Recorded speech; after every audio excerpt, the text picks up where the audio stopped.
Hello, Karen. Happy April. I'm so happy to be. I know it's been April for a while, but I'm so happy to see you. Thank you for squeezing in this pod in the middle of meetings. I know that I had to move it around. Backstory, friends. I think I moved it 7 times for this I one know. this one podcast. Listen, as we've said, if making it work was a podcast, we would be it. We would be Hello. it. Absolutely. And it is wonderful as always to see you. Happy April question mark. It is snowing. No, it's not even snowing here. It's like little hard rain at us right now. Oh, Great. no. Like hail-ish? It's not, it's like sleet, wintry mix, It's but a it's not wintry winter. It's a mix. spring mix. Spring wintry mix. The Right. worst kind of salad. Like Yeah. it's like, did you get the spring wintry mix? Yeah, that's I don't know, salad joke. Weird. Anyway, that was a stretch. Uh, But yeah, that sucks. I'm so sorry. Has it been nice at all, or is this just one of those freak April situations in Chicago? it was nice for a stretch of time. I mean, I think it got up to 80, but now, here we are. Yeah. Oh, damn. Well, hopefully you'll just slide right into real spring mix soon. With the good arugula in it, Yes, completely. completely. Several sprigs, please. Do you like arugula, Karen? I don't I know. do. Do you? Yeah, it's good. It's peppery. It's very peppery. So I have this pizza place that I go to, and they give me like I order a margarita pizza, and then they put arugula on top. And I'm kind of anti because I'm like, wait, it's Mm. taking away from the cheese. But I think arugula on its own in a salad is great. Arugula on pizza, I think I'm saying no to that. I don't know. Yeah, it's a Thoughts? stretch. Yeah. Yo, I mean, stay in your lane, arugula. Yeah, exactly. We've all got roles here. We do. We You're do. trying to do too much. You're trying to do too much. You are. You are. You're confusing me, arugula. Yes. Also, arugula, dogs hate arugula because it's too Oh, spicy for them. Yeah, I don't think it's well, I don't know if it's toxic. Google it, people. I But know.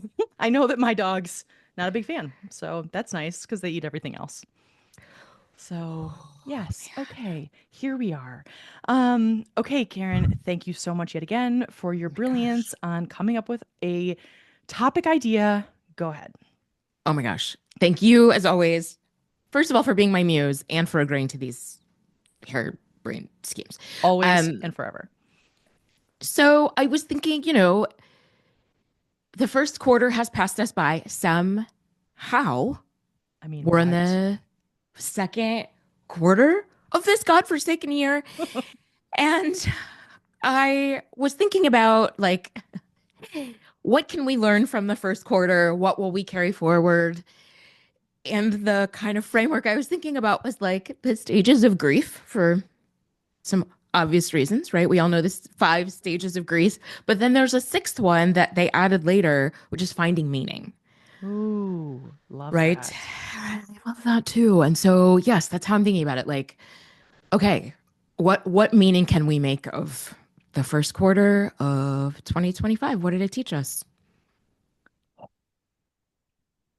All I think of, Karen, is you know those like Roadrunner cartoons where where the Roadrunner gets like wheeled over by a semi truck and it like makes its body in the ground and it's flat, but then it pops right back up and just starts sprinting again. That was my first thought. Oh, Maybe that yeah. is the meaning of we are resilient. We're so resilient. I don't know if we want to identify ourselves as a road runner. I think I am going to, for the sake of this pod, identify myself as that road runner because I've had a couple flat ass moments, and I'm happy to say that at this exact moment, who knows in the next hour, but you know what? At this exact moment, I'm feeling like I'm running after being flattened. Ooh, man, mic drop. I've done this pod over. I mean, I like, I just feel like, pulled that out of the oh my deep God. recesses of my 7-year-old brain. But what about you? I don't know. The meaning, okay, here's the thing. I think meaning, if I'm really being honest, is actually resilience for me. Like, I think, and like the power that we have, like, I was so heartened, Karen, when the, like, the election happened in Wisconsin. Like I really, really was. Like, and I was so heartened by Cory Booker's, like speech on the floor of the Senate. Like there are things that I'm holding on to those things. Like I'm trying to make them, I'm trying to give even more meaning in my own mind to them. Um, it's tough. It's hard. I don't know. What does this Yes. bring up for you, Ooh. meaning wise? Ooh, I love that. Well, I feel like this wasn't one of mine, but thank you for saying that because collective power is definitely one of mine. Like, Yes. yes, resilience, unfortunately. I know I've mentioned this before in karate. We used to say it's not how many times you get knocked down, it's about how many times you get back up, you Yes. know? And so yes, resilience. And like I went to two protests this month already. I went Yes. to, right, like TDEV, the Trans Day of Visibility in Chicago at Federal Plaza, which was like, oh, just really, I mean, it's just beautiful and fiery and angry and pointed and just this like great reminder that like what's happening nationally does not reflect what's happening in our everyday lives and that it's easy to be swayed like sitting in my office all day by myself. It's easy to forget that like that is only my reality as much as I make it my reality or however that reality is reflected in my life, i.e., I'm not looking at my 401k balances this week. Yeah, same. Oh, fucking Yes. hell. Oof. So yeah, so TDEV, and then I had lunch in the suburbs with a dear friend from college. Nice. And it was the day of the hands off rally. And I was like, I'm not, it would be great to go to that to like take pictures for Rebellious or whatever, but like I'm gonna go hang out with my friend. Yeah. And we get to downtown Arlington Heights, and oh my God, we turn a corner, and then there's the protest in Arlington Heights, That's which is so the amazing. oh my God, which is the northwest suburbs here. These old white people were mad. Oh They were my so mad, God. and it was so heartening. And my friend is a federal worker, works for USAID. Uh-huh. So What? she has, oh my God, she has been fucking through it. She's been fired and rehired like four Are you times. serious, Yeah. Carrie? Oh yeah. No, no. Like full on. Like, yeah. Through it. Has been Oh. through it. And so she was just like, "Oh, I can't wait to send these photos to my coworkers and like, because they're being encouraged to not go to protests, right?" And Yeah. so, yeah, it was the signs were really funny and yes, collective power that like um yeah, the power of community and that like alone that we have a certain amount of agency and power alone, but that like collectively it is important to leverage our power as a group of people. Yes. Thank you for presencing that. And I love that so much. I mean, like seeing the pictures of those protests was so heartening to me. I love the idea of like I love what you said earlier about like how you sit in your office and you're alone. And I think so many people are, even if they're not working from home, they have the echo chamber of their brain and like whatever's being infiltrated into their brain by, news or social media or friends or, comments or any of it. It's just, I mean, comments in person or online, whatever. And it's just like to go out and see. I love what you said about how like what's happening in Washington is not what's happening on like an individual level in our lives. And it's so wonderful to have that reminder. Like that's so beautiful.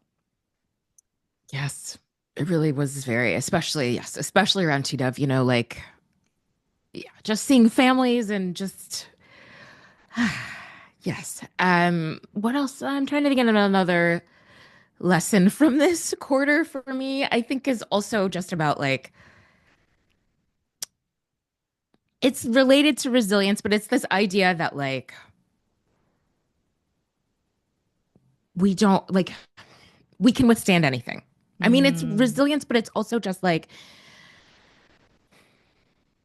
we're fine if we decide we're fine.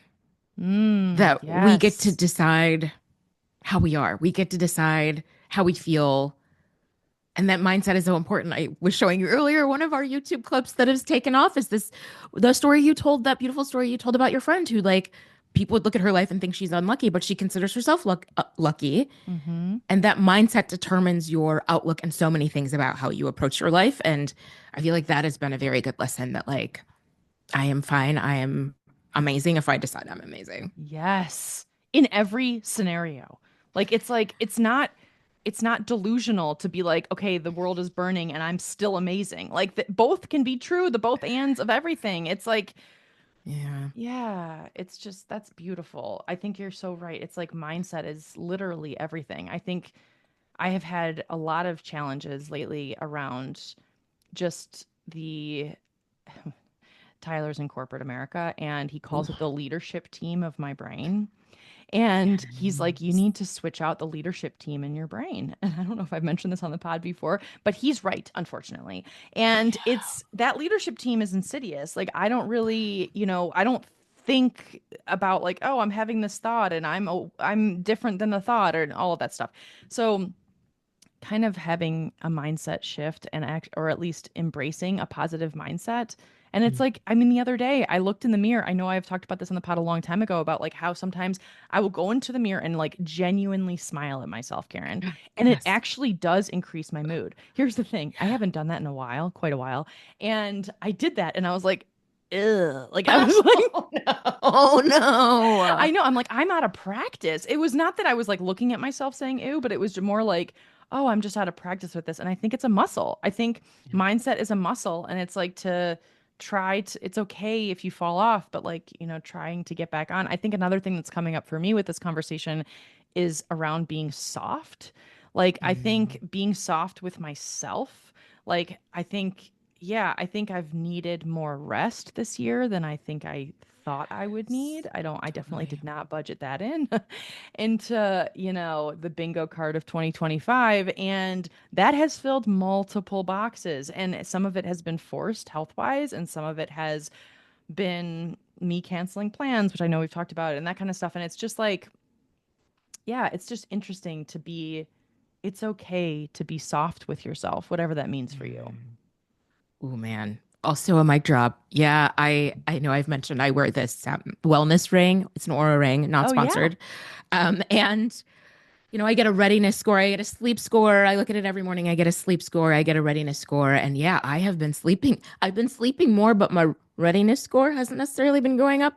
It's a whole other Oh, conversation. But yes, yes to rest and that this is a marathon, not a sprint, and that we are being bombarded every minute of every day, and that our nervous systems were not built to withstand that, and that we're not going to get through this shit if we don't take care of ourselves. yes, 100% yes. Yeah. Also, back to your Aura ring, what is a readiness score? What does that even mean? Like you're ready for the Oh, day? Is that what it yes. means? Yeah, your readiness score for the day. And then it gives you like a little here. I'll look it up really fast. Um, because it's often very funny because sometimes it's just like, are you okay? Or like not really, but like, Like stay in bed. Stay in bed, oh, try to get some REM, you know. so today's readiness score is good, but it also says don't push it. Ooh, love that. Looks like something kept your heart rate up last night. To give your body the rest it needs, try taking it easy today. You'll pull through. Ooh, okay. That's actually really nice. That's like a little friend reminding you. That's very Listen, positive. I love this thing. I mean, Wow. I really do. And my HSA paid for it. What? Yeah. Wow. Okay, Aura, please Sponsor sponsor us. us because I'm really I mean, I've seen those and I think they're cool. I just didn't know anything about them and I should definitely wear one. Shout out to Vanessa, who was like, she has a rose gold one. I mean, Vanessa's like the coolest person ever. So she wears it on this finger. It's rose gold. It's super cool. And I was like, what is that? She's like, well, not only is it an order ring, but our HSA will pay for it anyway. Oh Vanessa's my my gosh. cool ass coworker. So, That's amazing. Thank you, Vanessa. Also, okay, question about the logistics of the Aura ring. Is it too big on your finger? Like, do you notice it a lot or do you feel like it's too wide? That's what I've always been like, I don't know. oh, it's wide. And Yeah, I definitely have to wear it on this finger. I can't do my first finger. got it. But they send you a sizing kit. So they send you every little plastic molds of every size they make, and they Oh. have you wear it. They encourage you to wear different ones for like a week before you Wow. order. Yeah. Oh, this is really customized. And then do you charge it at night or not Mhm. or I guess during the day. I guess because you want to Yeah, wear it at night. exactly. So I charge it like when I'm doing the dishes or when I'm in the shower or Got it. like, yeah. Fair, fair. Wow. Okay. Well, this has been an amazing conversation. I know this has to be a mini pod. So thanks, friends, for listening. Thank you, Karen, for coming up with this brilliant idea. And we'll see everybody next week.